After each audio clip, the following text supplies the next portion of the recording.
It's midnight PT. We had actually finished the podcast, and then the news broke about Klay Thompson tearing his ACL, and I just wanted to mention something at the top of this. I've never seen anything like this with the basketball team, where you have this half-decade run. We always talk about, load management and rest. Is the schedule too long? How grueling the playoffs are, how hard it is to repeat, how hard it is to stay healthy. I'm going to talk about injury luck and all that stuff later in the podcast. I don't know that when you hear that part, I wouldn't have known that Klay tore his ACL, but I do think the combination of Durant going down and now Klay with the torn ACL, we are going to have to rethink how we do these basketball seasons, because this doesn't feel like 100% of a coincidence. The play that Klay got hurt on, he landed funny. It happens. But I also think when your body's beaten up and you've played a lot of playoff games, and just the level of intensity at these playoff games right now, this has been a topic we've talked about on pods for the last couple of years now, where if you watch basketball games in 2019 versus basketball games in 1977 and 1985, it just feels like they play. It's just more taxing. There's more running. There's more everything. They're going full tilt all the time. Defensively, they're switching on everything, and maybe the human body just isn't meant to do this. It just does not feel like a coincidence to me that Durant and Klay broke down at the tail end of this run, and I don't know if we want a situation where if you keep a team together for 4 or 5 years, it's like The Walking Dead by the end of it. But with Klay's a free agent. You're going to hear me raving about him later in the pod about, this is a classic Klay game, but just the ramifications of Klay and KD going into free agency with major injuries is nuts. Like, even having one of those guys would be strange, but to have two of them in the same team, what it means to the Warriors now, where you have this Warriors team, I think they're going to re-sign Klay. I assumed he was going to re-sign with them 5 years, and now it's like suddenly they're almost a non-contender, or if they make the playoffs, they're like a 6 seed or a 7 seed, something like that, and maybe they can get their act together in time for the spring if Klay's healthy. But it certainly changes the fabric of what their future is, at least short term. It puts a higher premium now on, if the Lakers can get Anthony Davis, about their ability to become kind of an instant contender. It makes it, I think, a little bit easier and more realistic for teams like Denver and Portland to be one move away from maybe being this year's Toronto. It puts more pressure on a team like Houston to decide whether they want to try to keep this together and make a real run in the West if the Warriors aren't going to be the Warriors anymore. You have to look at the Clippers and what's going on with them and all the cap space they have, and if Kawhi ends up going there, could Kawhi go to the West and suddenly the Clippers are the favorite in the West? I feel like we say this every year, but I really can't remember a season like this or a summer like this where we're going into free agency. I don't know who the point guards are on 20 teams. I don't know where 7 of the best players in the league are going to play. I don't know who the defending champs are, because we might have a Warriors team that's now like an 8 seed, and we might have a Toronto team that might be just rebuilding next year if they blow it up. And everybody's kind of in it and not in it. And you look at a team like the Celtics, who I think it would be crazy for them to mortgage the farm for Anthony Davis, but if the league is going to be this up in the air, maybe they should. So we're going to be talking about this definitely on Sunday night. I need to gather my thoughts on all of it, but I did want to mention the Klay thing, and we're going to talk about Klay later in the podcast. I'm bummed out. Honestly, probably my favorite non-Celtic, and the fact that he went out there and made the free throws with the torn ACL and really seemed like he wanted to keep playing. Kudos to that dude. All right, we're going to cue this up now. We're going backwards in time. Hop in the time machine. We're going to go back about an hour, 15 minutes and talk about this finals. All right. It is late here on the West Coast. So this is weird. I missed this finals game live. This is the first clincher that I missed since I don't even remember when. You might have to go back to the 70s. I've watched every clinching finals game live since I was like I don't know, probably one of those Sonics Bullets games in the late 70s. I missed it because it was my daughter's 8th grade graduation. She's been at the same school this entire decade since September 2010.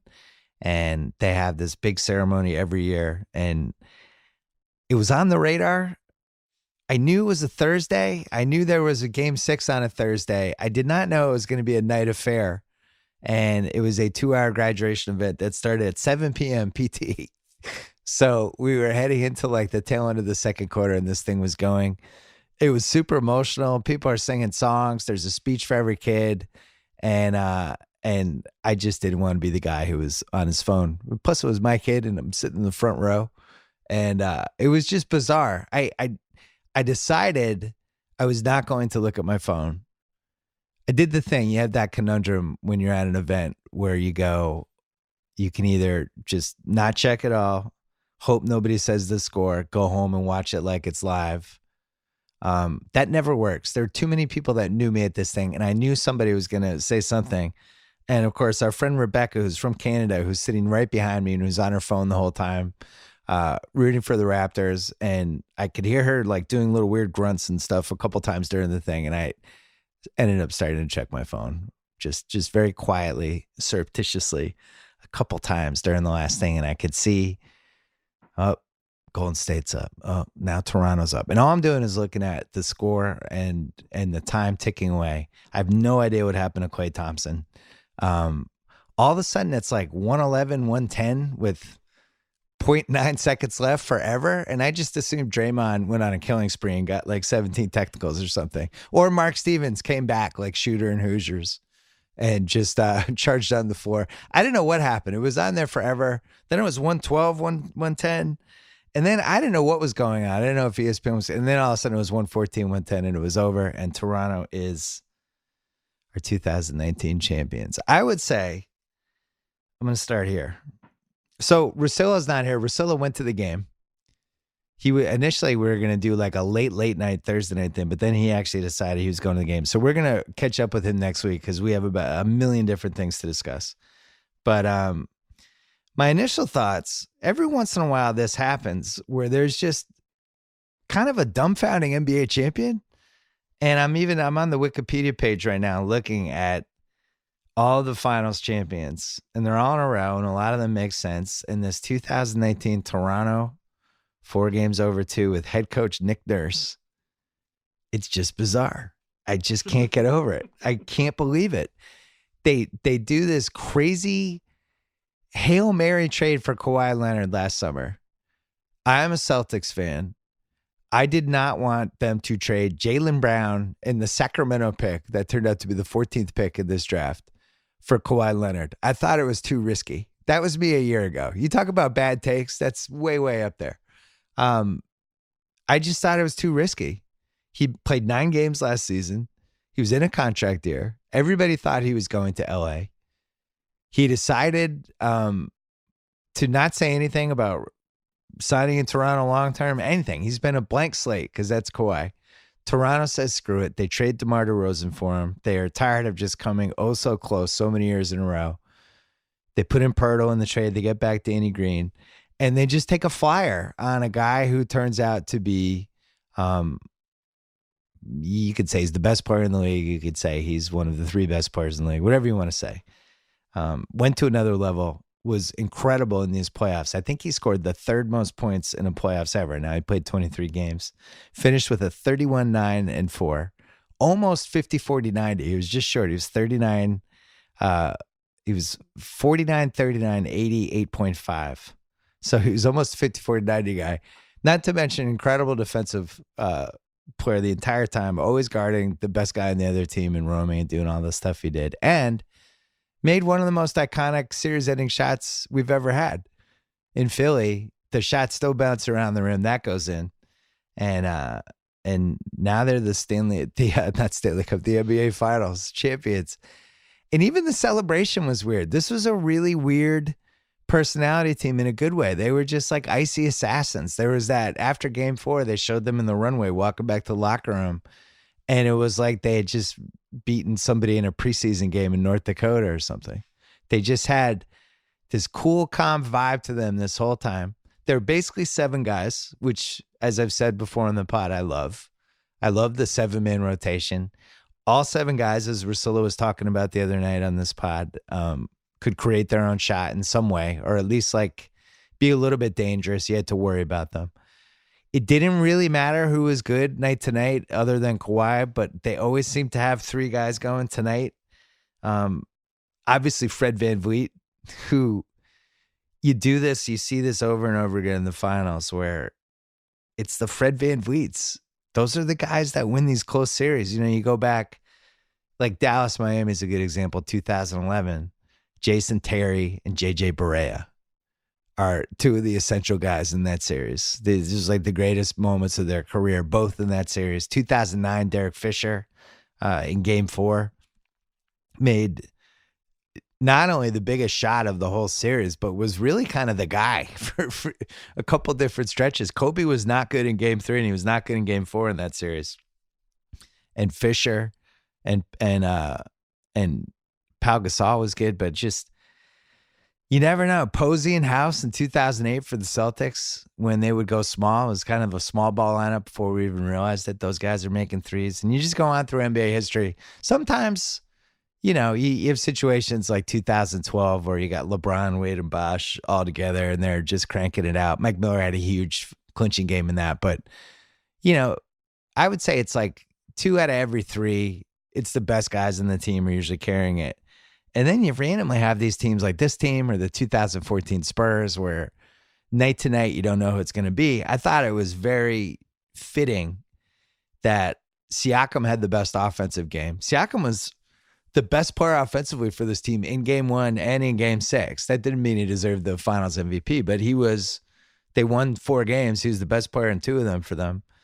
And then VanVleet was just immense. He had, 99-96 with 6 minutes left. He'd already made 2 threes. He got fouled on a 3, tied the game, then made another 3 late, and with like about 3:40 left. And that was one thing. Then Lowry, he had 21 in the first half. And then one of the crazy bouncers. There's another thing I love about the finals is sometimes you just know it's somebody's year. And conversely with Golden State, you could just tell it wasn't their year. Like over and over again, something going on, going back to KD getting hurt, Klay getting hurt in this game. Just dumb breaks all over the place. And that Lowry shot, they're up. It's a little over 2 minutes left. They're up 4. Lowry does this fall away, I think 13-footer. Ball bounces straight up in the air and goes in. And reminiscent, 50 years ago, actually, Don Nelson, Game 7, Celtics-Lakers, the legendary, like a minute left, the legendary crazy bounce shot where he takes this jumper. Lakers have all the momentum. Jumper hits the back of the rim, goes straight up in the air and falls through. And it's like, sometimes it's just your year where stuff like that happens. Curry also had a chance to be immortal in this game because you had Danny Green throws it away. Little under 10 seconds left, and he throws it away. They're pressing. Toronto's up 1. Draymond is about to not only foul him, but it's a borderline intentional foul. It's like the last action before he's about to commit a foul, and Green throws the ball and mistimes it, and it ends up going out of bounds. Golden State gets the ball back. They run a really nice play where they actually screwed up the inbounds pass, and it still worked. They had Draymond pin somebody in the low post, throw it over his head. He catches it. Toronto rallies to try to steal the ball away, and then he flips it to Curry. Curry got a good look. Nope, didn't go in. Curry was not great in this game. They spent the whole game just beating the shit out of him, and they had Siakam on him for stretches and just chipping him and making him work, trying to play a pace he didn't like. You think like he ended up being the last healthy guy in this series for them. You think like, I guess Draymond was healthy, but Draymond was really up and down. Draymond had a classic Draymond game tonight. 11 points, 19 rebounds, 13 assists, 8 turnovers. 3 of them were really, truly terrible in the last 6 minutes. He had 30 turnovers in the finals in 6 games. Not great. Although Westbrook's like, whoa, that's low. Give me a courtesy laugh, Kyle. Come on. But Curry wasn't great. And this was I think he's one of the best playoff guys we've ever had. I really do. And he unfortunately has two really bad playoff games in his resume. Game 7, 2016, where they just had a lot of chances to put it away and he couldn't do it. And then tonight, but here's the thing, Kawhi wasn't good either. And that's the thing we remember with the finals. It's really hard to just be, really good in every game. Kawhi, for the most part in game 5, wasn't that good. Then he had that 12-point stretch where he scored 12 in a row and he just took over. But the last 2 games, he looked like he was running on fumes. Curry looked like he was running on fumes tonight. And the killer, which I can't believe I haven't even gotten to yet, was the out of control bummer of a Klay Thompson injury, where you have Klay is verging on the thing he does every once in a while. And usually it's like a league pass night on like a Tuesday night. And all of a sudden on Twitter, people are saying Klay's got 26 early in the second quarter. Everybody gets excited.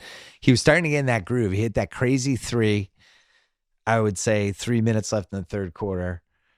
And where it was like transition, like 29-footer. Didn't even seem like there was any chance he was going to shoot a 3. And then he does. Goes in. You could just feel like it started to get NBA jam, like he's starting to turn red. And then gets fouled on this transition play.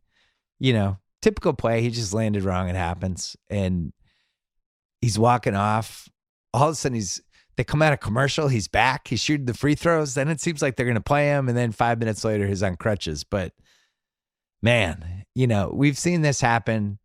I mentioned in a couple podcasts ago about the similarities with this team in the 89 Lakers or the 87 Celtics. These great champions that just it's so hard to do this. It's so hard to do this for a half decade and to stay healthy and, more importantly, to have luck, because you need luck to win a title. You do. You need injury luck. You need bounces. You need luck in the sense of one of the best players in the league is just going to become available in a trade. You need luck all over the place just to win one. They had a chance to win 4 and 5. And you go back over those titles, 2015, they caught a bunch of breaks, including the Cavs got decimated heading into that finals. But, going back, like that Clippers-Houston series was weird. It's funny, the Warriors fans are always like, we were 3-1 against the Clips that year. But that Clippers team was really good. And I think that would have been their toughest series out of the 4, considering Kyrie and Love didn't play that last game. So they got luck that year. 2017 and 18, they got the luck of staying healthy. And you think, all right, well, part of the reason they stayed healthy was they had so many good players. They had the luxury of not, pushing any of them too far. But it's still lucky just to get through 2 straight seasons without crushing injury. The closest they came was Durant almost got hurt last year and it didn't happen. But, you need the great player, which Toronto had. You need luck. You need 7 guys. You need some randos. You need like the Serge Ibaka in Game 7 against Philly, just feeling it. You need Van Vliet over and over again these last 2 rounds, just turning into this Vinnie Johnson microwave type scorer. I don't fully understand it. You need like the Marc Gasol, the ability to just be, when he's great, it's a bonus. When he's bad, he still knows where he's going and what he's doing. Like tonight, I think he went 0 for 5 tonight, but still knows where he is on the floor. And then you need some breaks. You think back to 2013, Miami, San Antonio, the famous Ray Allen shot game where LeBron misses a 3. The rebound goes up in the air. There are 4 Spurs waiting for it. Wade comes in and somehow tips it away from this group of 4 Spurs. It hits 2 other people's hands, ends up going back to LeBron. He hits a 3. Comes back down. Kawhi misses 1 of 2 free throws. Comes back down. LeBron misses the 3. Bosh comes flying in, gets it, gives it to Ray Allen, makes it. And then they end up winning in overtime. But Game 7, which was just on recently, and it's one of my favorite Duncan moments, Duncan has a little bunny over Shane Batty, has him pinned with like 45 seconds left, and does this little scoop hook shot, like a 4-footer that he's made a million times. Only at this point, he's probably played 1,300, 1,400 games. He's on one leg, and he just misses it. And then he misses the tip in for it. And then Miami comes back down up 2, and you see the wide shot of Duncan running back, and he just, this is a guy who's like, Kawhi never showed emotion. and just pounds the floor because he knew like that was the moment. And I think for this Warriors team, I'm not even sure they should have gotten to a game 6. I think Toronto probably should have finished them off in game 5, as we discussed on the Monday Night Pod, where you're up 6 with 3 minutes left at home. That game should be over. Let them off the hook. They did a nice job of coming back and almost closing the door, and then Danny Green throws it away, and there's Curry with a chance to do it. So just going in order of plot lines quickly, Kawhi with one of the all-time 23-game runs. When we talk about the great playoff runs, there's been a lot of them. I think my favorite one with Bird was probably 86, which statistically he was probably a little bit better in 84, but 86, just peak of his powers, just ripping through teams, and was really great. But they were never really challenged that year.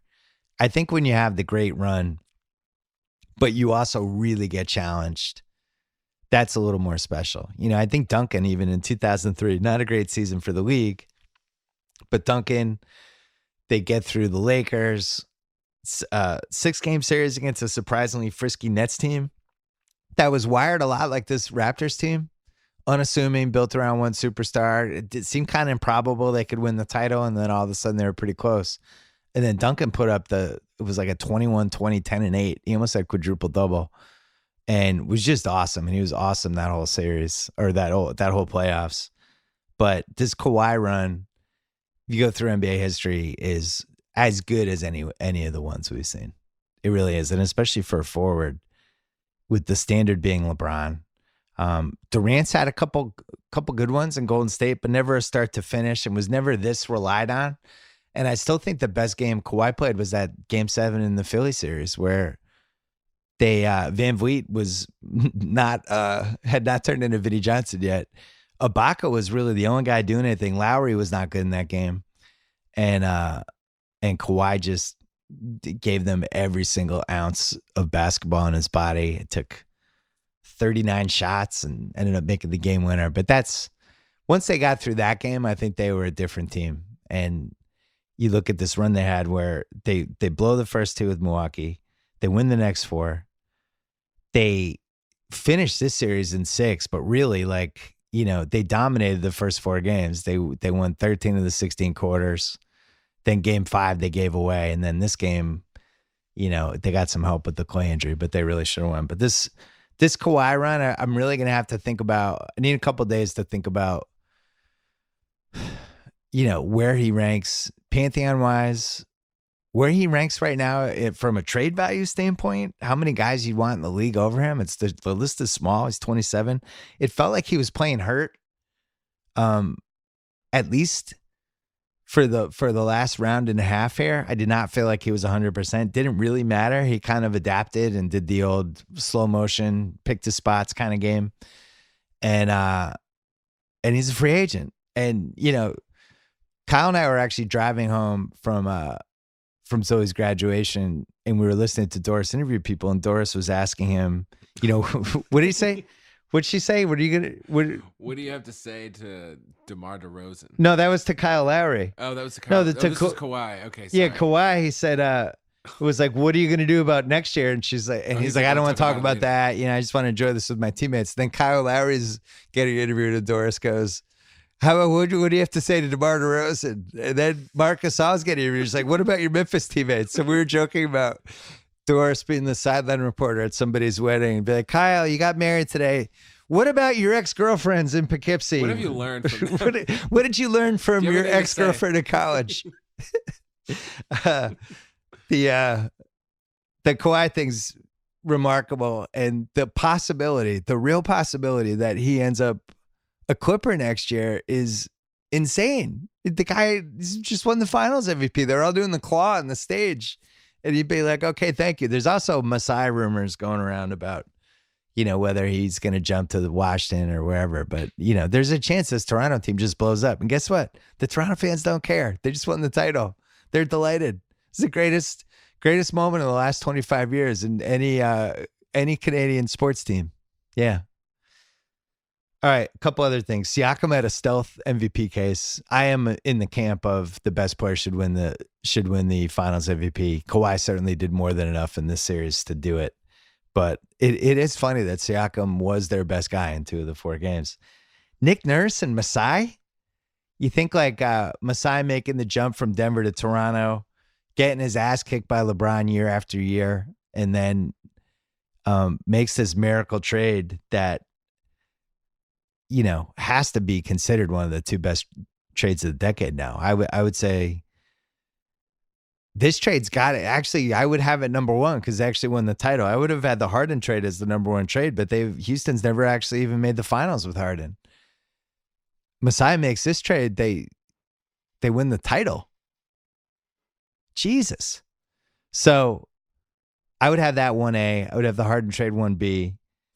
And then 1C, I actually think it's probably Portland somehow getting Damian Lillard for Gerald Wallace, who was an expiring free agent. I still don't understand how that happened. Thank you, Billy King. Billy King also made that great Celtics trade with KG and Pierce, but you look at the haul the Celtics got for that trade. I mean, that trade doesn't pale in comparison to getting Kawhi and actually winning the title.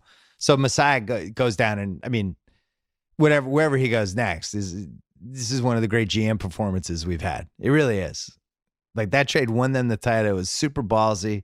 Hanley makes the Gasol trade too during the season, and by all accounts was trying to throw Lowry in it and get Conley too.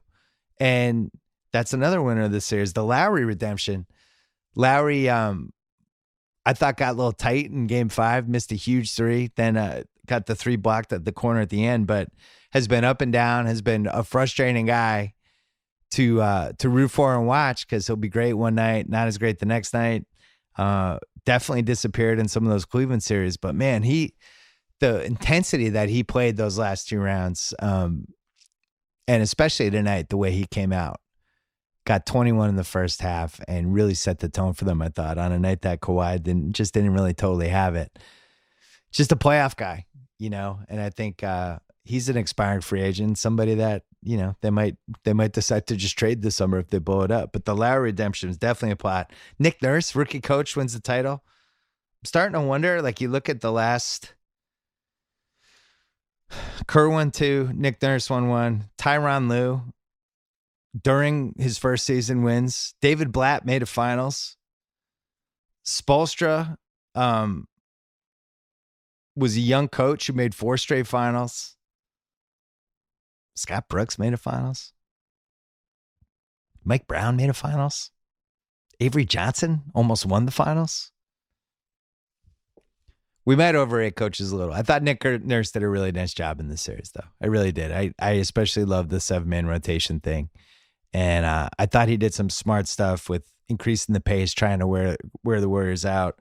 Some of the stuff they did with Curry was smart. I have no idea why he calls timeouts when he has momentum. That's like his little thing. More power to you, Nick Nurse. You keep calling those timeouts when you have all the momentum in the world. It worked. Van Vliet in the history of random finals guys, I left out Richard Jefferson in 2015. Shout out to him. Another winner, Klay.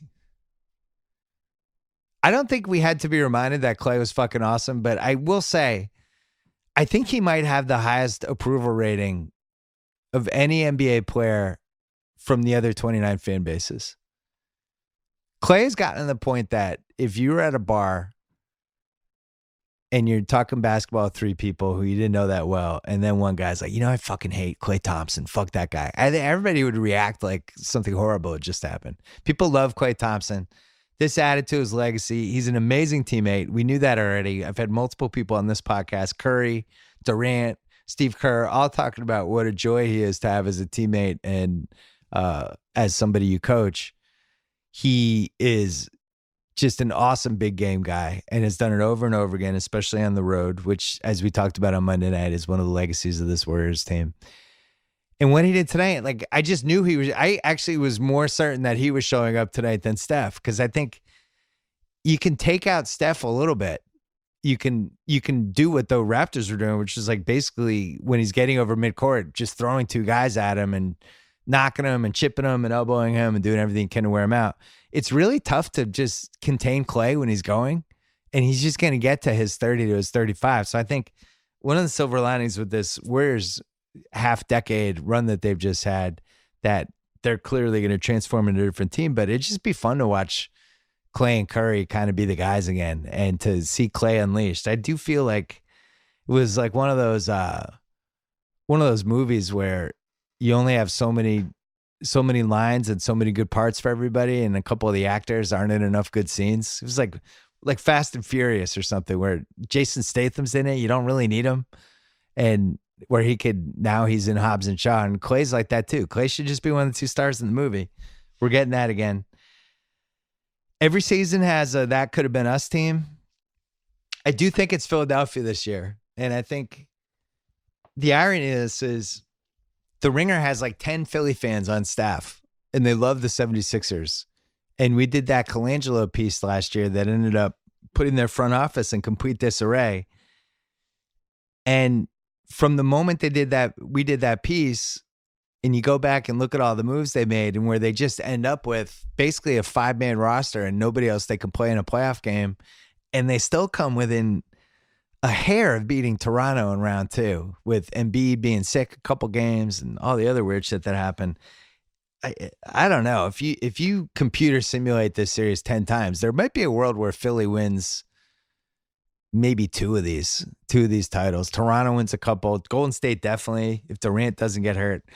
But if I'm a Philly fan and I just watched Toronto win that title, and I know how close I was to beating them and breaking them, and how hard it was for Toronto to score that whole series, that would drive me nuts.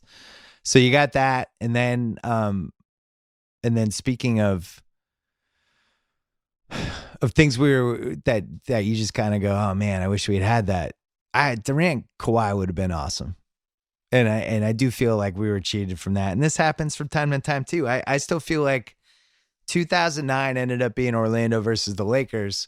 The Celtics were awesome that year. I mean, remove my Boston fan hat for a second. The 2009 team was a better team than the 08 team. KG goes down in Utah, and we never see him again that whole season. The rematch of Lakers-Celtics that season would have been awesome. By the time we got it, it was 2010. The Celts were older and more banged up. The Lakers were also running on fumes, and they had a series that I know the Laker fans loved it.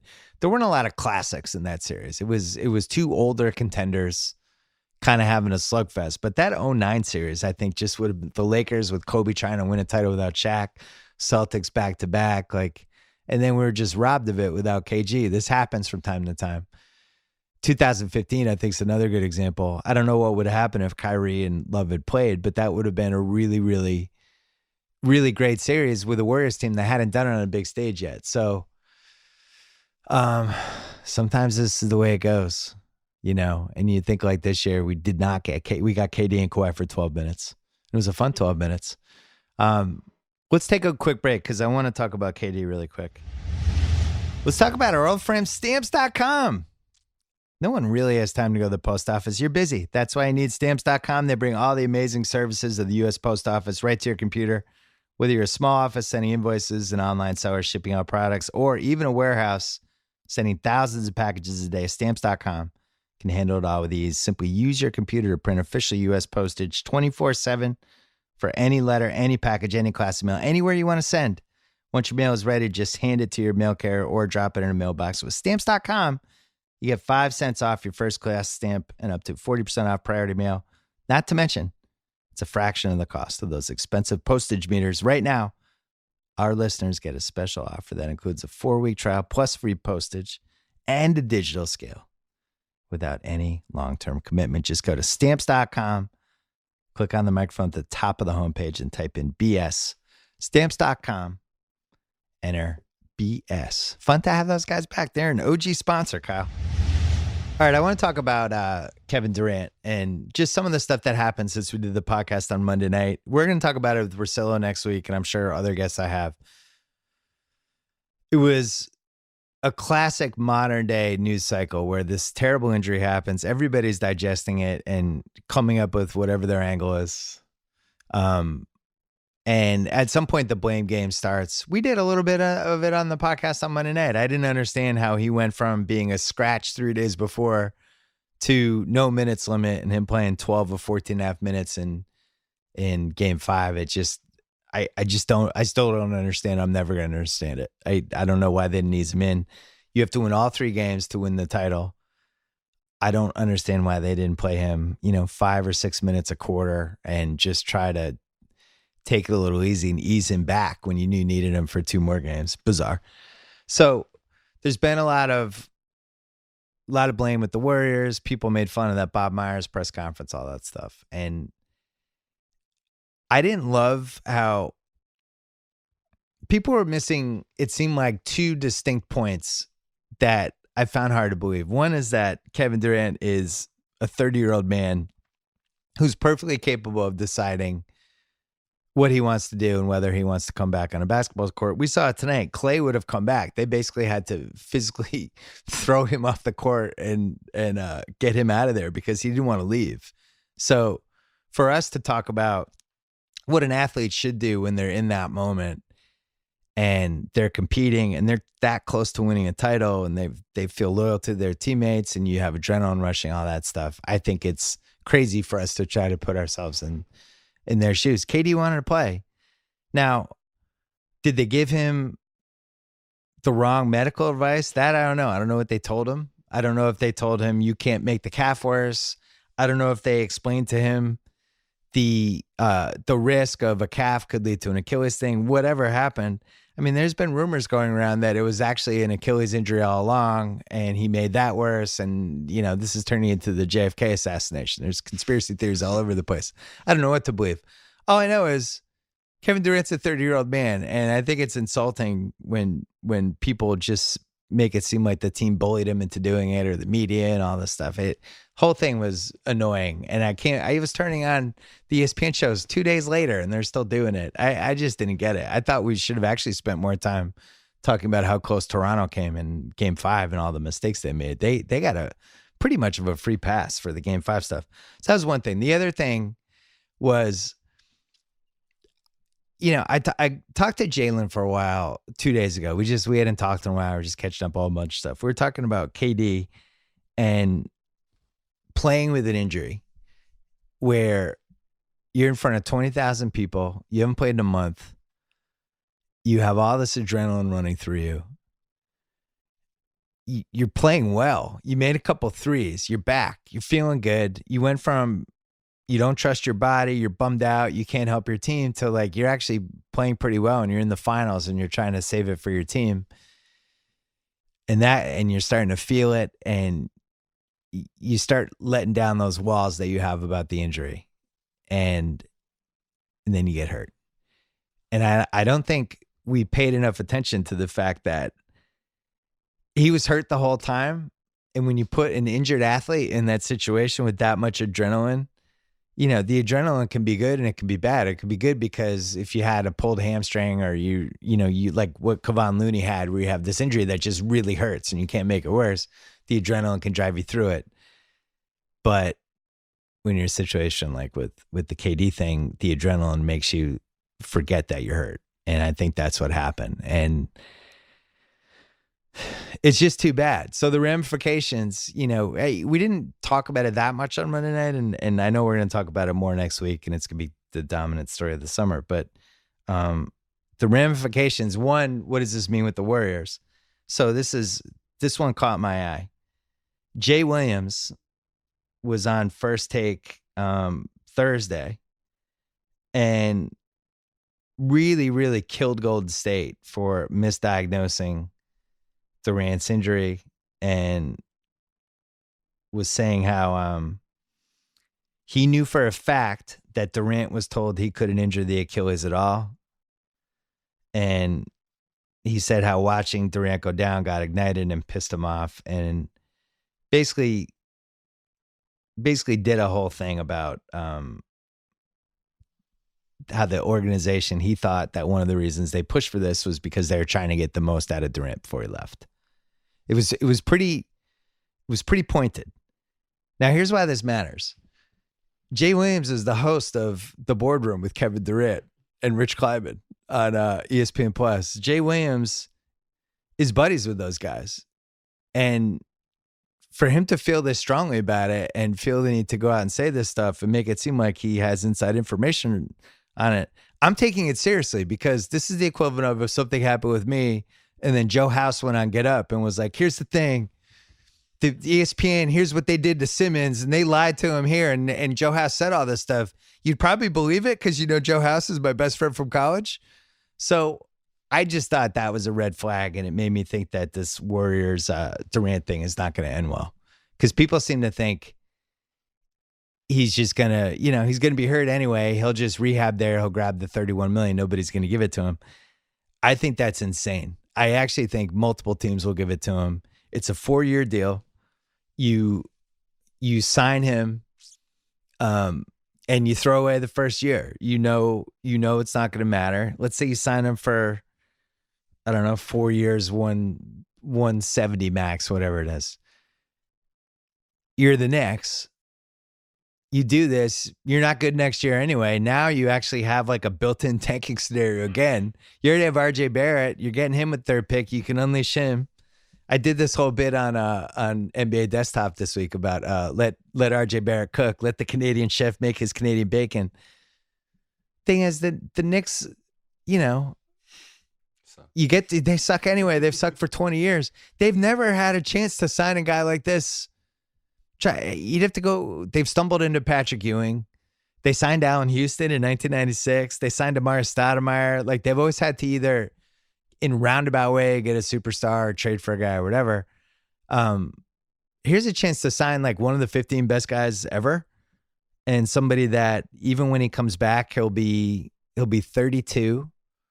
He's somebody that this is really the first terrible injury he's had. He had a knee injury in the 13 or 14 season, came back from that, but he's been pretty durable. He's somebody whose game I think is going to age really well because he's just such a fantastic offensive player, and with his size and all that stuff. And I look at it this way. This might be my only chance to ever get somebody like this if I'm them. Because Rich Paul, he's going to the Lakers. That's just happening. He's going to bully Davis to the Lakers and make it happen. And nobody is going to be able to stop it.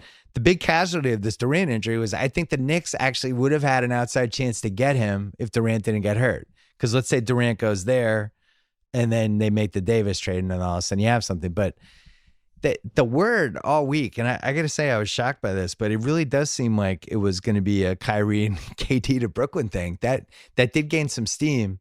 And Kyrie's going to Brooklyn. It really seems like that's in motion, just reading the tea leaves. He signs with Rock Nation. Rock Nation the Rock Nation sports site is run by somebody whose twin brother runs the Nets. And you can look up all that stuff. It's not subtle. So Kyrie's going there, and then, they clear out the second cap space spot, and maybe that was for KD. Now, if you're Brooklyn, I'm not sure I'm not sure you have to be desperate enough to do that with KD. I think the Knicks are actually desperate.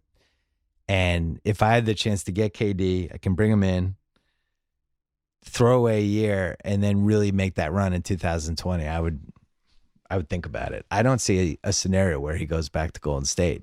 Now, he might surprise me. There's something, it could be a shocker, but I just don't see it. Especially like if you're Golden State, you have this possibility to contend next year too. The league's wide open again, and now you're spending $31 million on a guy who's not going to play. That seems crazy. He could screw them by opting in and just getting the $31 million and rehabbing on their dime, and then trying to figure out what he's going to do a year from now. But if I was him, I would be going for the max deal, and I do think there's teams out there that would give it to him. So it's a bummer because I really wanted him. I was psyched for him to go to the Knicks or the Nets or wherever, and just that would be his team. I do think the outpouring of affection from Thompson and Curry and all the stuff that happened on that end, maybe that opened the door slightly. But the Jay Williams thing, I'm telling you, that was a red flag to me, that he went that hard on how the Warriors handled this situation. That is somebody who spends time with KD and Rich Kleiman, and that did not seem coincidental. So file that one away. We're going to talk NBA next week.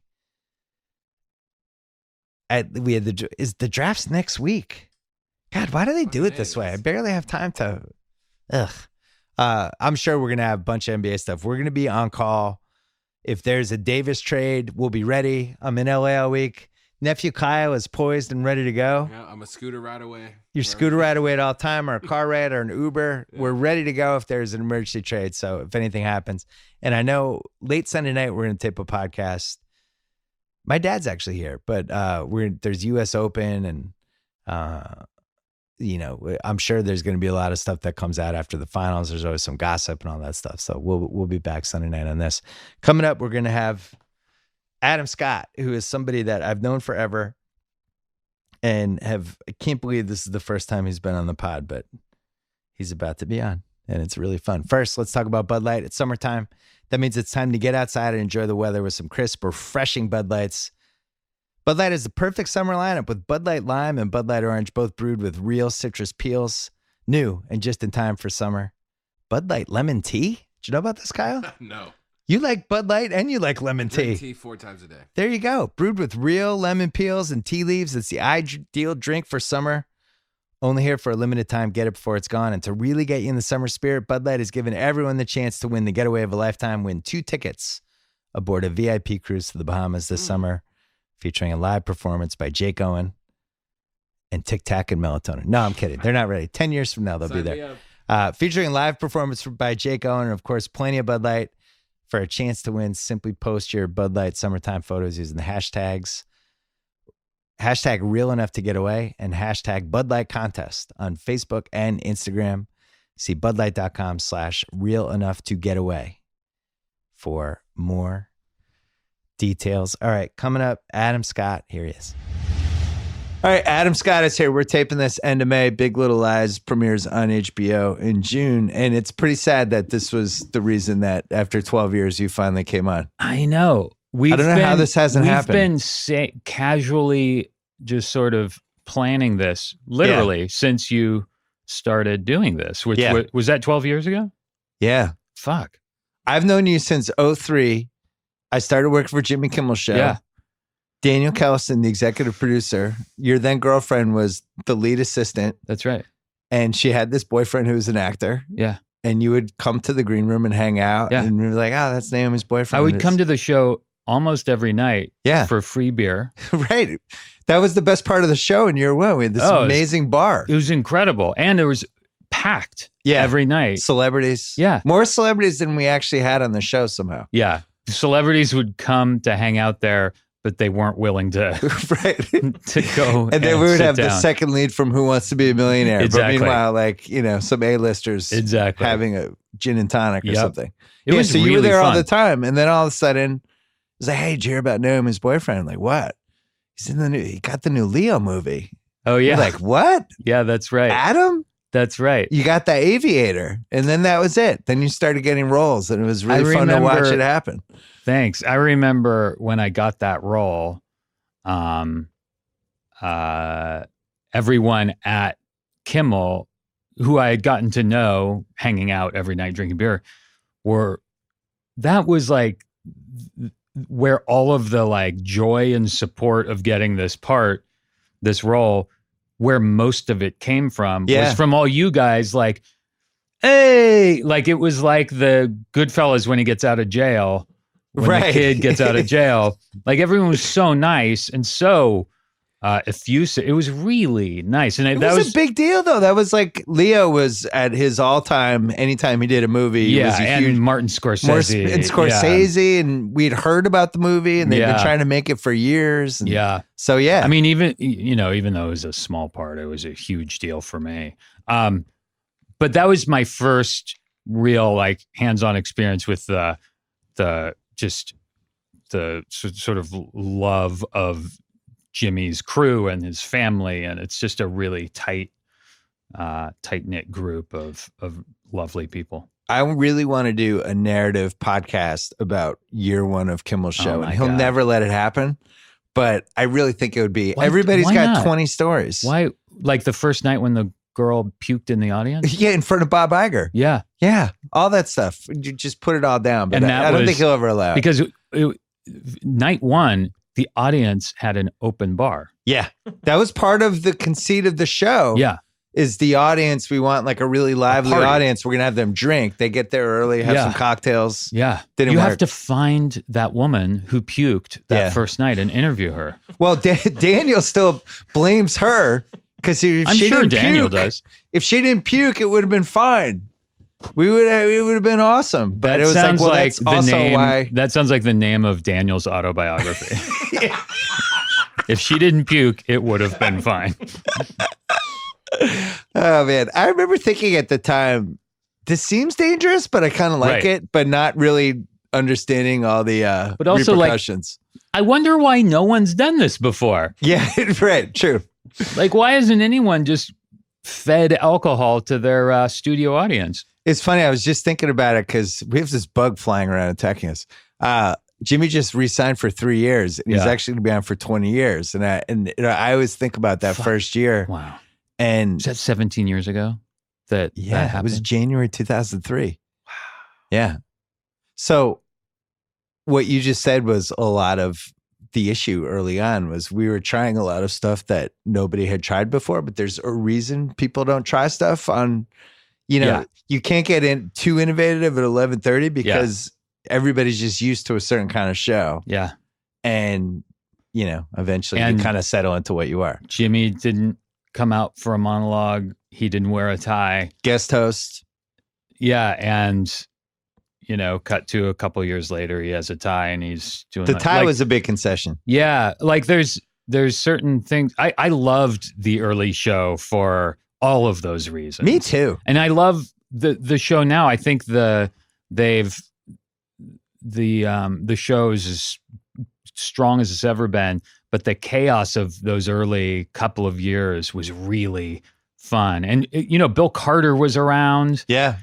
And so there was this excitement to it because you felt like something was happening. And the fact that Bill Carter was a fly on the wall, you were like, oh my God, this is the beginning of, and for me, and I'm sure you loving the late night culture and having read Bill Carter's books and the HBO movie and being such a Letterman fanatic since I was like 12 and knowing Jimmy was kind of continuing in the Letterman tradition. And it was just an exciting thing to be on a fly on the wall for, or a fly with a beer on the wall. That's how I felt. I really thought some of the stuff that happened that first like 4 or 5 months was great. Yeah. And I would love to. Totally. Unfortunately, not a lot of it's on YouTube, but just like guest hosts every week and how different each one was. That was really fun.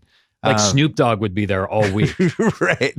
Mike Tyson. There were some really weird ones. What were some of the other ones? Well, my favorite week was Jeff Ross because we just tortured him the whole week. That was great. There were great. some weird ones. Like Lewinsky was a guest host one week, and there were some that weren't great. We had some magician.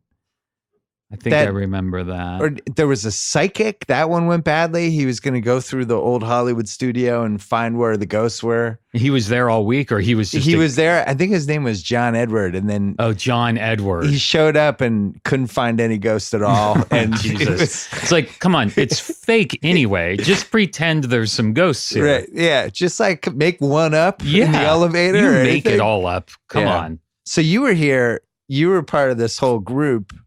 Yeah. And then a lot of those guys, like John Hamm was another one who was kind of lingering around. Yeah, yeah. And his girlfriend dated Hench's future wife, and everybody kind of knew each other. But John Hamm was like the guy. What show was he on? Sisters? He was at the time of Kimmel. He was on or Providence, The District. It was like a Lifetime cop show. Yeah. He was on with like Bonnie Bedelia, and Taraji B. Henson was also on that show. Loaded show. Bring it back. Yeah. 20 years later. The so division. You guys you had this whole little crew. Division. Yeah. So we would just be there hanging out all the time. It was really fun. And, there's musical acts. You get to come and see awesome musical acts. You grew up here though, right? You grew up in LA? I grew up in Santa Cruz up in Northern California. Went to college here? I went to Anything here? Sort of. I went to acting school in Pasadena. Acting school. Would you do that again? Yeah, sure. I mean, I was 18. Yeah. So anything was amazing. Just moving down here and starting acting school was just a seismic shift in my life. And so it was formative, and it was just a 2-year school, and I loved it because finally school for me was about everything I was interested in. When did you start doing the improv stuff? Oh, I didn't start doing any comedy stuff till like 15 years into my career, or career in quotes, because I didn't really have a career up until I did kind of just fell into comedy. That's kind of where a career sort of pieced together for me. Up until then, I was, piecemealing guest spots and like the odd great role in a small role in a great movie like Aviator and stuff like that. But it wasn't until like Step Brothers and Party Down that I sort of something tangible started. So you had done no comedy until then, really? No. I was like a dramatic actor for the most part. I mean, I grew up being a comedy nerd, into SNL and Three Amigos and stuff. That's all I was in. My friends and I that's all we would do, Monty Python, all that stuff, like any kid. But I fancied myself a serious actor in theater school and all of that. And then it wasn't until later on, that it all sort of snowballed into something else. That sounds like John C. Reilly, because he was on here, I think in November. It was kind of the same thing, like serious actor who kind of liked comedy, but then was just good at comedy. And then all the people who made comedy just kept wanting to pull him into stuff, which seems like that's also what happened to you. Yeah. Did you see his movie Sisters Brothers? Yeah. That was awesome. Yeah. It's on demand. It's on all those things. I think it didn't do well in the theaters, but I think people will eventually see it. I think it's going to be one of those. It's going to circle around. Yeah, it's really good. Yeah. That's sort of, the Step Brothers thing was a fluke because someone had that role and they had to pull out for some other TV for like a commitment. Yeah. And so they had to cast it quickly. And so they had these last minute auditions, and I went in and just sort of had an idea of how to do this, and just it was like, I'll never get this part. So I just went for it. And then before I knew it, I was auditioning again, this time with Will Ferrell. Yeah. And then I had the part, and it was really crazy. It was really out of nowhere. I mean, at the time I was working on this ultra dramatic HBO show, Tell Me You Love Me. Do you remember that show? Oh, I wanted to talk about that show. Okay, sure. Yeah. Sure. So I was one of my mom's favorite shows, just so you can get a glimpse of how weird I am. Yeah. I was between seasons on that, a second season, which ended up never happening. But I was going to say it was the one and done. Yeah. It was a period for HBO. It was that, John in Cincinnati. There were a couple years there where they were kind of refinding themselves. It got weird. Yeah. It was pre, it was like John in Cincinnati, Tell Me You Love Me, In Therapy or In Treatment, which In Treatment was awesome. And John in Cincinnati had some cool stuff too. But it was just this kind of reaching period where they were redefining themselves. It got super adult and super weird for like 2.5, 3 years. Like both our show and In Treatment were rooted in therapy sessions. Yeah. And so it was sort of like nothing resonates with America like two therapy shows at the same time. Right. So anyway. A lot of prosthetic penises on that show. Yeah, I had a prosthetic penis. Because they one of the big things, that show, which I think is still on the HBO app and stuff. Yeah, it is. It was like these couples all dealing with their relationship through some sort of sex thing. That's right. And so, but they really wanted to make the sex scenes realistic, and they looked really realistic. But then it turned out it was like fake balls, fake dicks, all that stuff. Yeah, you go back, and a couple of years ago, I went back and looked at that show, and it's really, really good. Cynthia Moore, who created it. I thought that show was excellent. Yes. But you go back and look at it now, and at the time, there was nothing like that. There was nothing 100% reality based. There was no there was the tone was 100% reality. There was no reaching towards any higher tone. Yes, right? because this was what, 06, 07 range? This was 07? 06, yeah. 06 was when we were shooting it. It came out in 07. So, and the camera work was really, it was kind of documentary like, and you look at it now, no opening credits, which at the time had never really been done. After the HBO logo, the show just started. Yeah. And the title didn't even come up till after the show, which now doesn't sound that special, but at the time it was this stark thing. But you watch it now and you see it was maybe a year or two ahead of this particular style. It's really good. Well, it's really, you talked about like from a rawness standpoint. Yeah. I agree. I think it was a trendsetter. I mean, even I remember Jane Alexander was the therapist. Yeah, that's right. Yeah, Jane Alexander. And she had a sex scene in it. And it Yeah. was like, whoa, even Jane Alexander is getting down on this. That 'Cause it was was just like a super raw show. It made sense. The older folks with like an explicit sex scene was really. Yeah, nobody had done that. No, that was really interesting. That was one of those shows that if your relationship wasn't secure and you watched a whole season with whoever you were with, at some point you kind of look at each other and you're like, yeah. That was a tough one to was watch tough. with your special person. If you had a lot of shit going on with your special Yeah, person, no. it was a tough one. Yeah, no. So Yeah, was that good? Was that good that you were on that show for I mean, you obviously from the chops and stuff, but did you worry like you were pigeonholed as like you're on this weird therapy sex show on HBO? You know, the concern was certainly there that there was like an explicit sex scene at least every other episode, if not every episode. Yeah. Not always for us, because our Sonia Walger, who played my wife, who's incredible. She and our relationship went through like a tough period. So for some of it, we're like just crying about our miscarriage and going to therapy, and then our marriage hits the rocks a little bit. So, but early on, yeah, it was a lot of sex scenes. So yeah, of course you have that concern, but I had faith in what Cynthia was doing, which was really unique and special. And her she's writing talented. was incredible. Yeah. So What was that like? Were you married at that point? Yeah. I don't know if I ever talked to you about this. We What was that just- like when you're in all the like this crazy super sexual show Yeah. and you're with somebody that you're going to have like a family with? Yeah. We had just been married when I got that. And I remember kind of like when we got when you're about to do a show, they send you the contract or whatever where they're specifying every little thing they want you to do.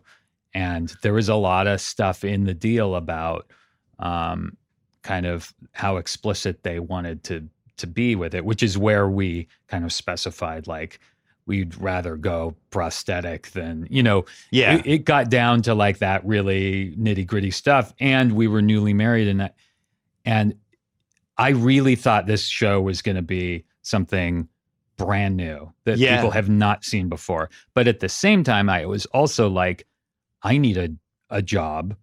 I've never been a regular on a TV show before. Right. If it was feeling like a Cinemax, what it was, Sexy After Dark. What were those? College Co-ed. What were those shows? You know, those Cinemax shows from like the 90s? Yeah. If it felt like that, no, of course. You're like a detective Yeah, in exactly. Hawaii. Exactly. A Hawaiian detective, but it was shot in Burbank. It's fine. Clearly. There's only 3 Playboy Playmates in this. It's fine. I wanted I desperately wanted to be on a show and stuff. And so I had to really kind of think, am I doing this just because I want a job, or do I really think this is something kind of revolutionary in its little way? And I really truly did. I had to really kind of think about it because Well, you found out you had a strong relationship. yeah. Oh, Naomi You and found out. Yeah, Naomi and Sonia became really good friends, and they still are. Did you guys have input on like the prosthetic balls or anything? Like color? Like, hey, that color's too light.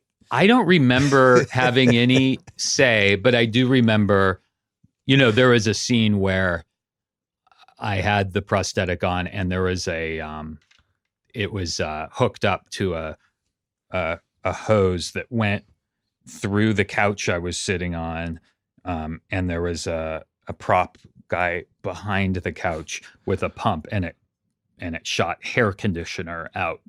What? I don't remember this. Yeah, I think this was the first episode 1. Oh my God. And the scene that it's for is Sonia giving me a hand job because she's obsessed with pregnancy, and she gives me a hand job and then has the cum in her hand, and she's just ends up just like looking at the properties of it in her hand, and like it's like clinical, like she's just so obsessed with getting pregnant. So the end of that scene, the kind of end point for why we were hooking this silly thing up and was really interesting. Yeah, it wasn't just like to have a cum shot in the show. It was so we could end on this point with this woman just like this mysterious fluid. I need this baby. It was a really interesting kind of end to it. That's why all that stuff was totally, I didn't feel weird about any of it because it's smart. The main objective of it was an interesting. I remember that made Entertainment Weekly's top 50 cum scenes when they had that issue. Yeah, they have that issue every I think it was year. 18th. And I'm always like, God, what can I do to get back? How do we get higher? I got to get back on that list. So you do that show. And then all of a sudden, 2 years later, you're doing comedy with Will Ferrell and John C. Reilly. And we've done some, last year we did some Step Brothers stuff because it was 10-year anniversary. We did a Rewatchables podcast. We did oral history. I'm stunned by the legs that movie has. Yeah. It has become now kind of one of the OG comedies that people just mention. It gets passed down to new generations. It's on TV all the time. It's awesome, right? Shows no sign of ending either. It's the kind of movie that if I wasn't in it, I would see it so over and over again. It's, it's one of those. I remember when the Tell Me You Love Me got canceled the weekend Step Brothers came out. Like we were about to start shooting second season. Yeah. And Step Brothers came out and that got canceled like the next day. And it was sort of like a sign like, oh, maybe I should take advantage of this. And it was so fun to work with those guys. Maybe I can keep doing that sort of thing because that was a blast. And then you get Party Down, which is like the ultimate. People either loved it or didn't know about it. Yeah. Which is a lot of people still kind of don't know about it, but the thing that's kind of special that people that do kind of feel ownership over it because it's not some. You're like a little indie band. Or something. Yeah. That was great. Yeah. So that happened. That was 2 seasons, right? Yeah, we did 2 seasons. So there's 20 of them out there, which isn't a small amount. I guess if Twitter was the way it is now, I think that show keeps going because I think there would have been a mob mentality with keeping it alive. Yeah. And it just would have kept going. Almost like what happened with Brooklyn 999 with when it got canceled, everybody lost their shit and all of a sudden somebody else is picking it up. But at the time, what ended up being the series finale, it was on Stars and people didn't really know about it. The series finale had 13,000 viewers. So it was not, when it was on, it was not even like an indie hit. It was just a thing that was on that no one knew about. It was after when it went up on Hulu and Netflix that people really started kind of I still felt like when it was on, and maybe just because I live out here, it was definitely kind of a thing. Like people knew, but people in town it was probably like it. LA and New York and that's it. Probably. Like if you're in Kansas City. Yeah. I remember there was so the concept of that show for people who never saw it, you guys were a catering company. Yeah. Just going to these different, so each episode was basically you went here, you went there and stuff happened. And each episode's a different party. Yeah. One of them was a porn party. That's right. And it's like one of the funniest half hours of the last 15 years. Oh, good. That was my personal favorite. Oh, good. It was just so fucking funny. Yeah. What was that guy's name? Ken Marino? Ken Marino. Yeah, because he's Ron, like dials it up in that one. Ron Donald ends up having a giant dick, of course. The porn producers at this party were like, okay, come here. Listen, we need to talk. Yeah, they're recruiting him. Yeah. He's like LeBron as a free agent. Exactly. That was great. So now that has a second life because of the streaming, I guess. That's where people discovered it and would love to try and figure out a way to get everyone back together and do more of them maybe sometime down the road. I don't know. Maybe not. But everyone's on that show is so great, and it was so fun. It was really fun because not being discovered, having no one really knowing about the show, by and large, no one really knowing about the show was part of what made making it so special, is that we just felt like we were doing this for ourselves and we were having more fun than anyone in the world. And we're making the best show. We don't care if anyone, so it was like this kind of like we were a street gang or something. It was really, really fun. Lizzie Kaplan. Yeah. Lizzie, Ken. Breaking out of her Mean Girls because she was the Janice in Mean Girls character with the goth. And it's like, oh, I have this whole other side. You had a couple shows that the streaming really gave it a second. I mean, Parks and Rec and Good Place were popular anyway, but I think the streaming... For sure. I saw with my daughter. Like she banged out every Good Place in, 5 days. Yeah. Because that's where my kids watch it too. It's all 22 minutes, goes to the next one. Yeah. Bang out 3 in an hour. Yep. We've been watching Key and Peele with our kids. Oh, really? Just sit down and watch like 6 of them. It's so fun. We watched 9 episodes of All American. Oh, yeah. On Netflix. It's a CW show. Is it good? My son likes it. Yeah. Yeah, it's good, right? It was great. It's got like a little OC. It's got a little One Tree Hill. Yeah. It's got a little White Shadow. It's got all these different Friday Night Lights, all these different shows that have like little pieces of it. That's cool. It's good. If you live in LA too, it's a good one. Oh, yeah. I should watch that with him. He's really, because my son's really into football, so he kind of How old are your kids now? My son is 12 and daughter is 10. Oh, so you're at the age now where they're watching your stuff. Yeah. Yeah. They haven't watched Parks and Rec yet solely because I'm on it. They just figure like, why watch that?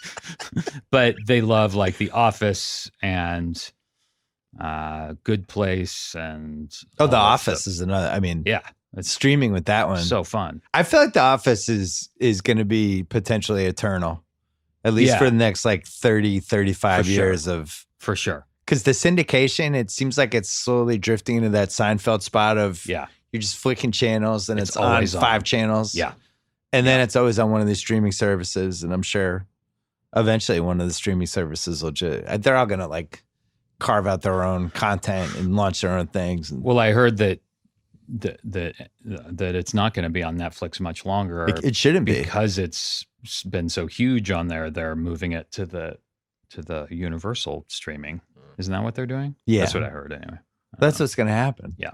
All these places are going to realize don't give Netflix our IP.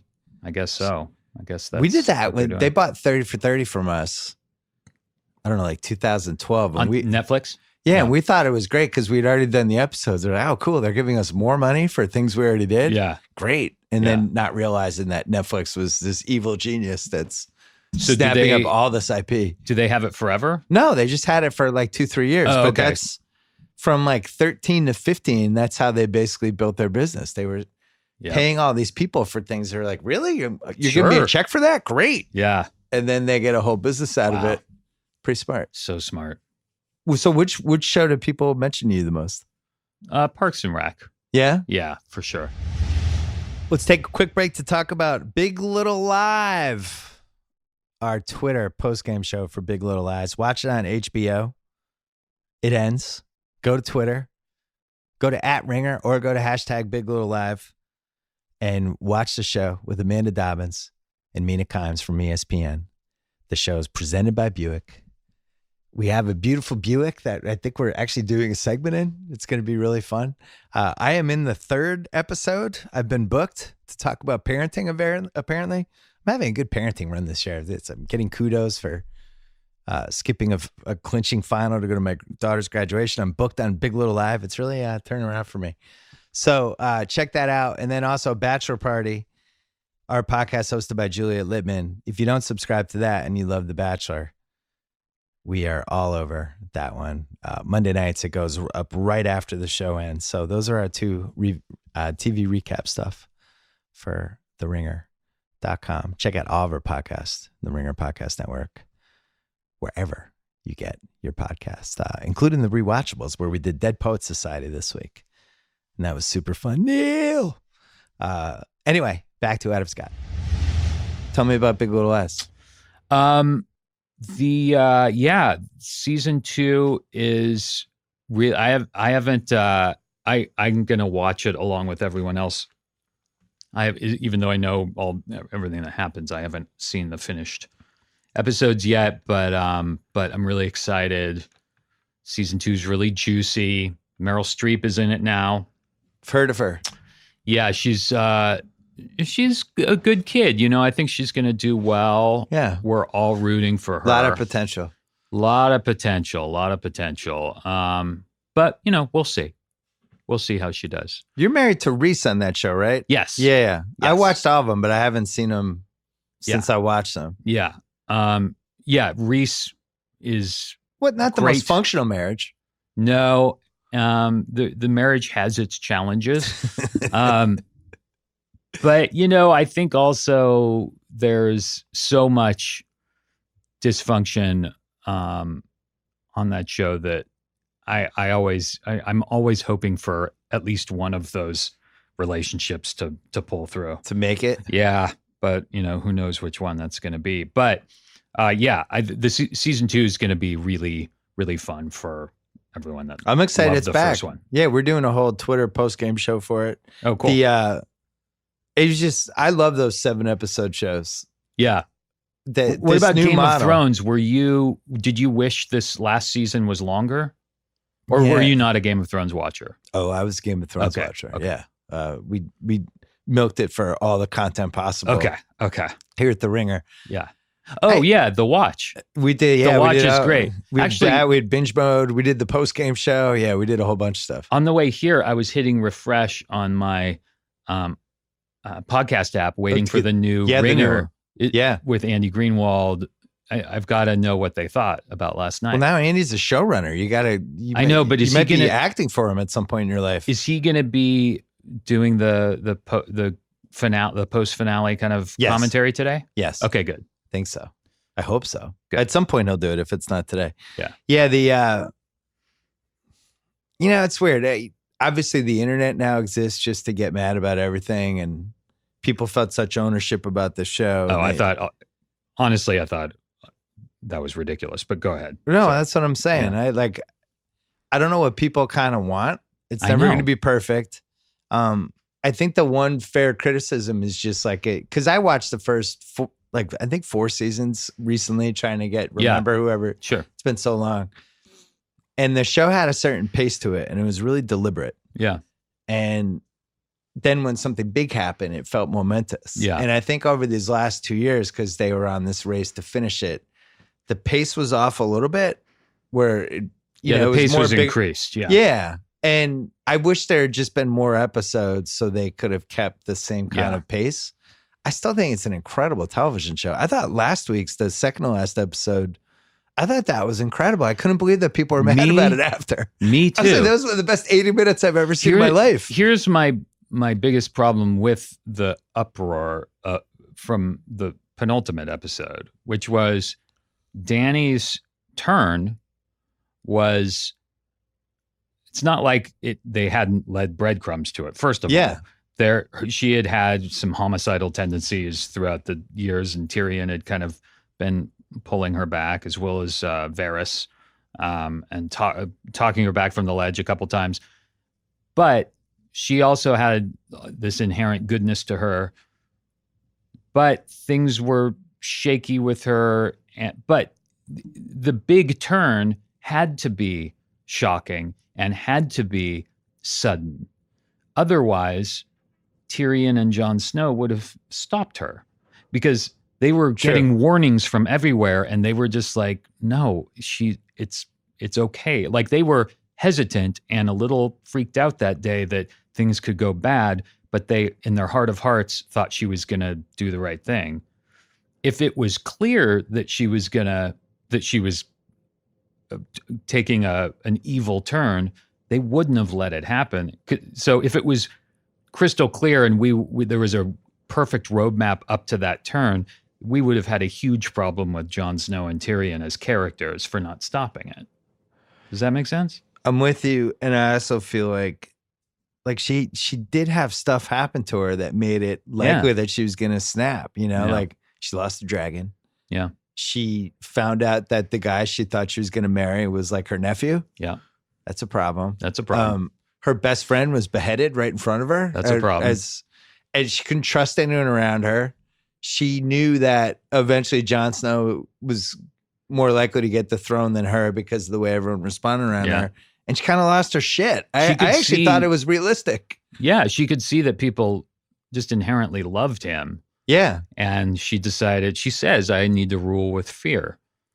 Also, are we really going to nitpick with the intentions and motivations of somebody who can walk through fire and gave birth to 3 dragons? That's the thing.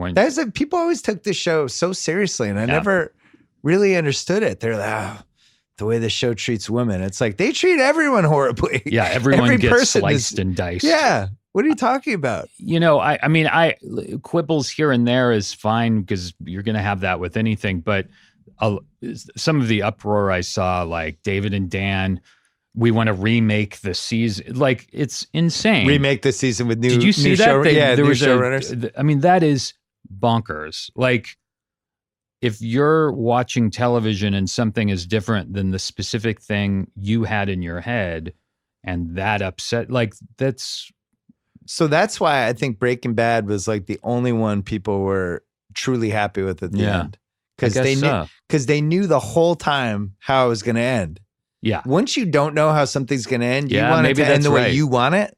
So think about it. Like, people were so pissed off at Seinfeld. Yeah. I think 5 years ago, I had Larry David on my podcast when I was at ESPN. And we talked about the Seinfeld thing for like 10 minutes. And he hadn't really talked about it, but he's kind of pissed off about that people were that took it so personally. Yeah, they're like, weird. It's the last show. It's fine. Yeah. It has to end somehow. Yeah. It can't end the way.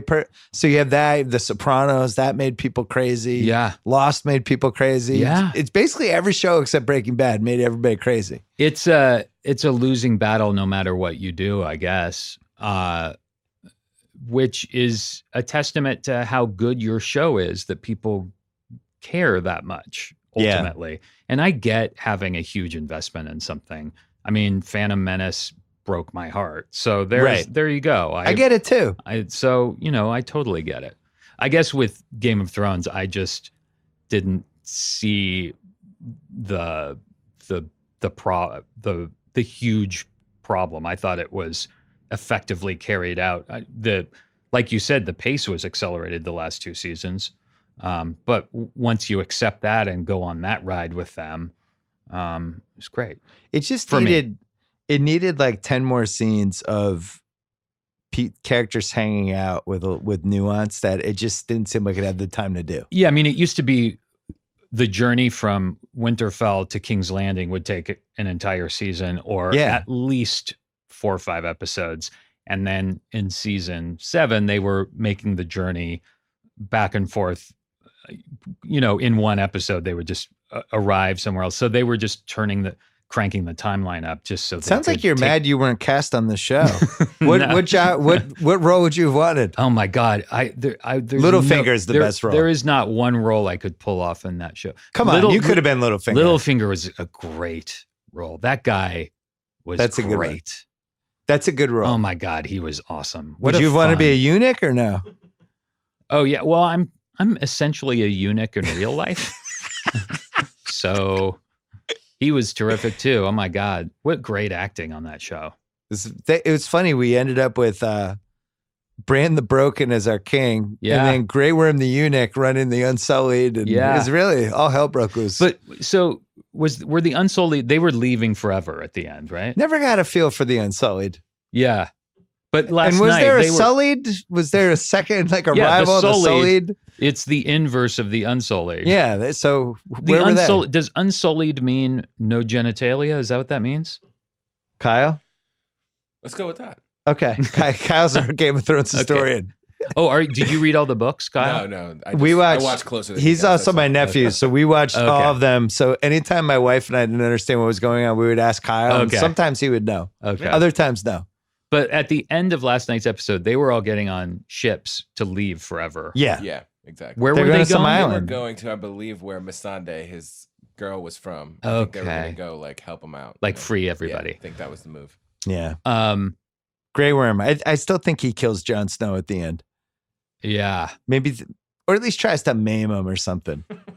That was okay. My big question was, how long was the period of time from when he kills Dany to when they have the council? How long were they in prison? Well, on the show, it was like the next moment. It was the next moment. Everybody knew about it. Apparently, it had been on the internet. In So the it had to be 1300s. like a few months, right? Right. Because there was it was on Twitter. I think obviously. we're supposed to tell the time by Tyrion's facial hair. The beards. Yeah. And then he got it nice and trimmed, so we knew some more time had passed. I thought it was like 6 months. My wife thought it was a few weeks, but they don't say, do they? Okay. I think if you're going to criticize them for anything, they kind of missed with Bran Stark, the actor, where he just, it's tough with the child actors. You just never know. But I just wanted more from Bran Stark. I don't think the stare off into the distance can be your only move with that role. But once you're the three-eyed Raven, maybe that's all. Was Max von Sydow doing more than staring off into when he was before he died? Was that kind of his Maybe thing? He studied Max von Sydow? Yeah. Why did it get so dark all of a sudden? What just happened? Are we getting invaded? There's a dragon that flew in front of the sun. That last dragon came back.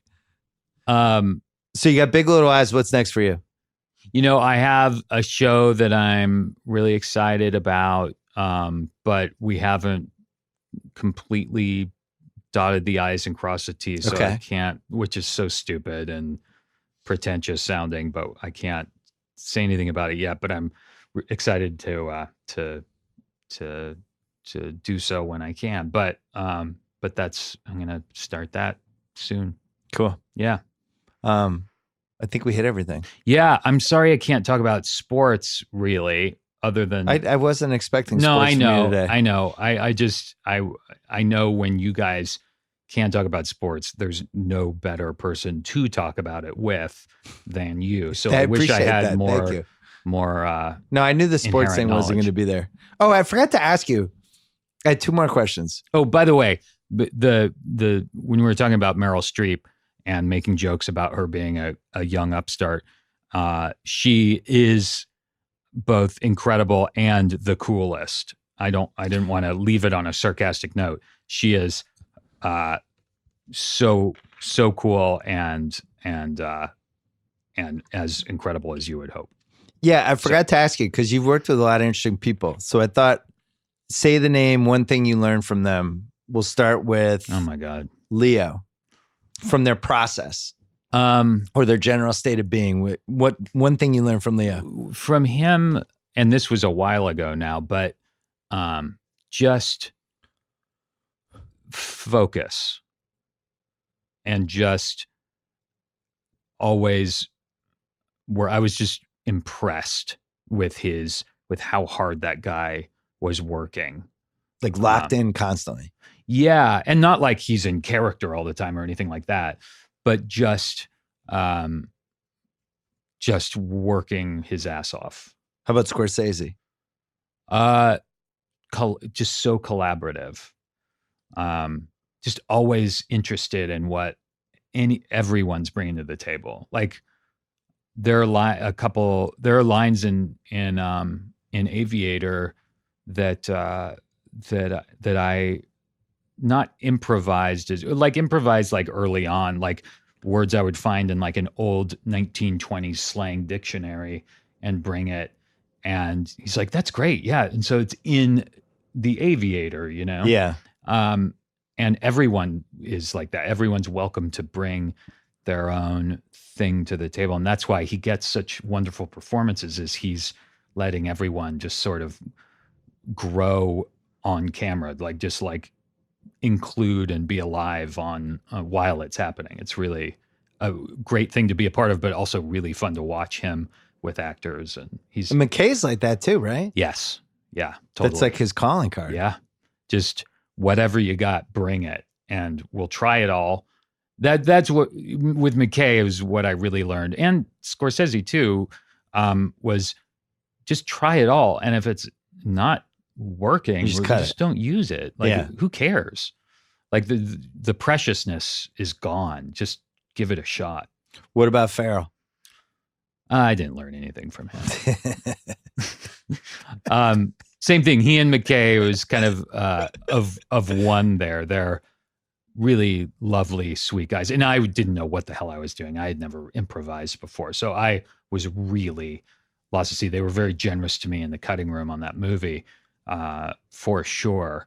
But when I came out the other side of that movie, I felt like I had learned a lot. And by the time it ended, I felt like I could at least improvise and I kind of understood what they were doing. But for a lot of it, I was kind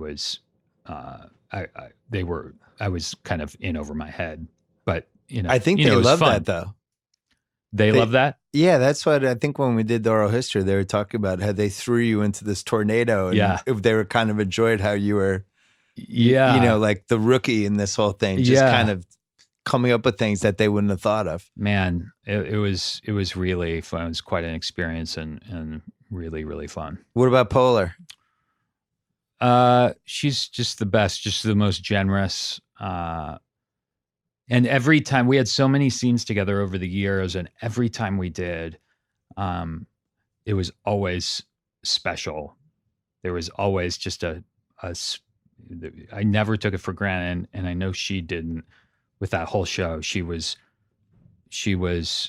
always so engaged and interested in everything that everyone was bringing to it, and gave everyone room. Like, the most generous scene partner, and kind of, she's a leader of the crew of actors there, and really important to her that everyone has room to shine and do their thing, which is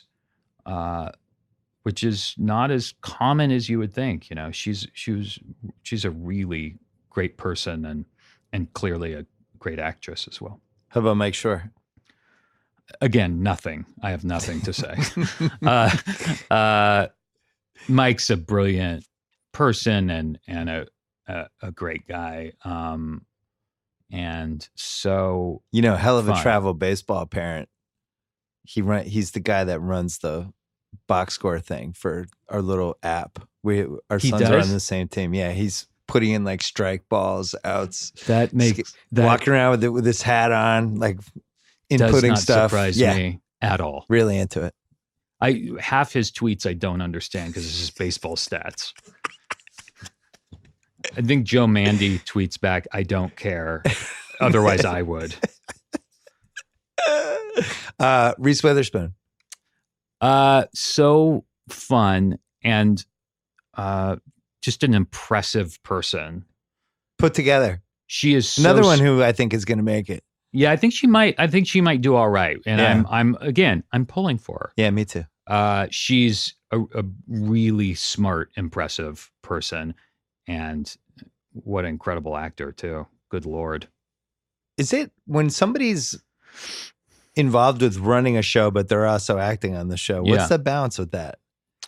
I think that there's a way to do it that you watch someone like Polar or you watch Reese, that's just graceful, and when you're acting, you're just focused on that. Right. But in it's between like two takes, people. Yeah. And when in between takes, you can be thinking about, what it is you want to tweak. And especially if you're directing at the same time, it's not that hard. It just depends on if you have the mind for it or not. Yeah. No. The other question I forgot to ask you was, it is hard. They make it look easy, I guess is what I'm saying. I would imagine it's hard. Yeah. Was there one part that you were like, oh man, that part? Oh, yeah. God. So many. If only that one. Oh my God. I mean, I auditioned for all the Scream movies. Did you really? Oh yeah. I Know What You Did Last Summer. I was here for all of that. Oh yeah. Cause weren't you in Party of Five? I was, yeah. I was on Party of Five. I love that show. Yeah. Well, who were you in Party of Five? I don't remember. I was just you didn't convince Bailey to start drinking, did you? No. Yeah, he had an alcohol thing, right? It's tough, man. Oh, tough God. Intervention in that show. They were all nice. Those Scott Wolf and all of them, they were so kind. I was only on for like half a season or something. I feel like I got sort of fired. They just stopped. Really? They just stopped using me because I remember we were on a location in San Francisco, and Nev Campbell and I had a scene where we're walking across the street and a cable car kind of goes by right behind us. So that it's a big, expensive shot, and they were on a crane and stuff. And I kept forgetting my line. So they kept having to back the cable car up and do it over and over. Oh, Jesus. And now being older and having produced and stuff, I know like, well, we can't keep using this guy if he's going to not be able to remember lines when we have a cable car going. Yeah. But that was, I've been around since all that stuff. So, I mean, I auditioned for all that. Did you ever do a cup of coffee on 90210 or no? I did audition for 90210 for a guest spot once. Jason Priestley was directing, and I remember what a director. He was directing me in the audition. And then I did not get the role. Scorsese and Priestley. Yep. Priestley rejected me. Scorsese hired me. Wow, so you're really out here hitting all the staples. Dawson's Creek? No. One Tree Hill? No. Didn't Melrose? audition for those. Melrose Place, I think, was done by the time I got here. That's too bad. Yeah, I know. That's a real bummer. Could have been like a bar back at the bar. I could have done so much with one of those roles. Shit. It would have been great.